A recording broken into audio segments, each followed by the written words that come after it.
ينجو تقول أما تي فول الرد يوغوتا كدكتور أدري كنفاته برباد كومنتي لالين تقول أتلا يو كابي كسانيتي بيابوشو برباد كومنتي دوبي هلو يبلي لمان أرسيت جماعة سيد تمارة زيجولت كله كوني يجو أنا ما أمس أقولهم أمس أقول سكين سرنجافا كيو ليه زيني في الربسة كنت غمين الربسة جممو بالمو أرسيدمو ولقمو كنت مخمين الربسة خدفاني لكتر فلونا قدا فلونا قدتشو دبودا ديميتين الربسة قزين في مساتي ديفامان قابا دسانو خيب يادتي ديفامان قابا أي ديفامان قدا في نمين دقون قرنجرو جاني ديفامان قدا मैं आमा फकेना गमनी अना फेसबुक अना गुबत्ती नमा रसेंजिरू दिल को तू बड़ी वीडियो वालेगन तू वांबले से बेदन एतिमा इजान सिटी असराल والله انا بتقوى عليلا سيكا بجلا ورا كومتي ديكالو تو واتك سوداني كوبيل بريته في دبلكن واتك كومنتين دبسيري كومنتين دبسيري دغه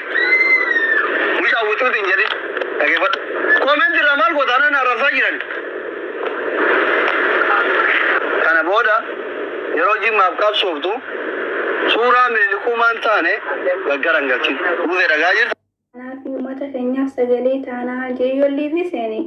namnummaan dhufeen alaaluun dursatummaa raasoti jaanituma deema waan ta'eef gantummaa kana yoon kaase namni hundinuu ganda keenya arrabsu jirti jaanii sababa kanaan folawna ni godhan silaawu namni khayrii dalagatu waan khayriirra nama yaamuun ta'uu beektaa hin fedhani. Saniifuu waanuma kana kaasee malee hin taane gantummaa kana kaaseetiin foloon kiyyaanaa heddummaatu akkasiin godha bakka amma warri liivarra jiru kun hundinuu wantuma waa'uma gandummaa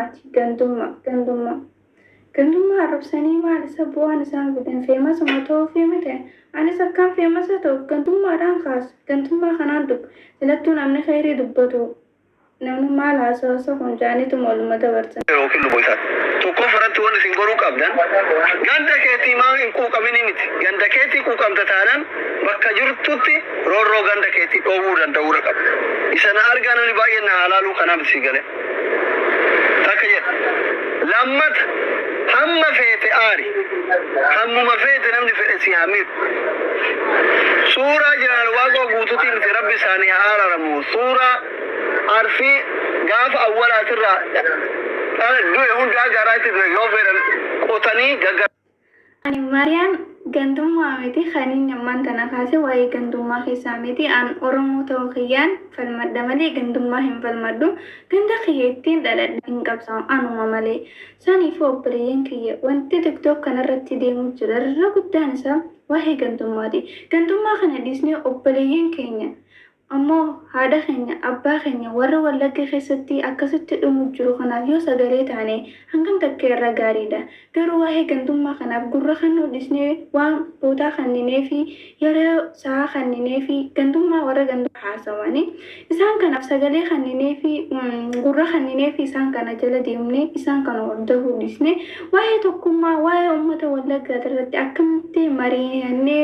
furmaanni dhufaa yoo jenneerra mari'an hangam takka namatti tola garuu namaaf osoo hin jenne matuma keenyaaf jenneeti wanti amma wallaggarra geessisan borus nurra ga'uu waan hin oolamneef mootummaan kanumaarra wallaggarratti wanta labsaa jiru kanaas borus ammoo kajiraatus isuma garuu hanga mootummaan kun nurraa buqqa'utti sagalee ammoo uummata wallaggaatiif nama tokko kata'u nagaadha gantummaa isaanii yoo dubbatan malee jechuudha. hanga amma deemnee waa'ee gantummaatiif kanninu kana uummata keenya kan dhumaa jiru saniif yoo sagalee taane hangam takka irra gaariidha wanti amma wallaggarra ga'e kun boruu nurra ga'us hin oolamu arsii haa ta'u jimmaa haa ta'u harargee haa ta'u kutaa kamiyyuu haa ta'u wanti isaanirra ga'e boruu nurra ga'uu hin oolamtu garuu waliif kaanee sagalee taanee yoo niifi uummata keenya kanaaf sagalee taanee furmaanni dhufa yoo gargaarsaatiinis ta'e qawmanni beelaan dhumu jiru qawmanni ibidda mootummaa kanaatiin dhumu jiru isaan deemanii waa'ee gantummaa haasawallii birra ta'anii wal arrabsu gantummaa amantiidhaan wal qoqqoodanii kanaafuu kun ta'uun hin barbaachisu jechuu kiyyaaf malee maariyaa waa'ee gantummaa haasawaf hin dhufne ani akka isa hubattan jechuudha. Yaa waan kanarraa akkanii fi of qusattan isin hundi keessanuu gantummaa dhiisnee Oromummaa faafan malmaan Oromoo waa'ee gantummaa dhiisanurra.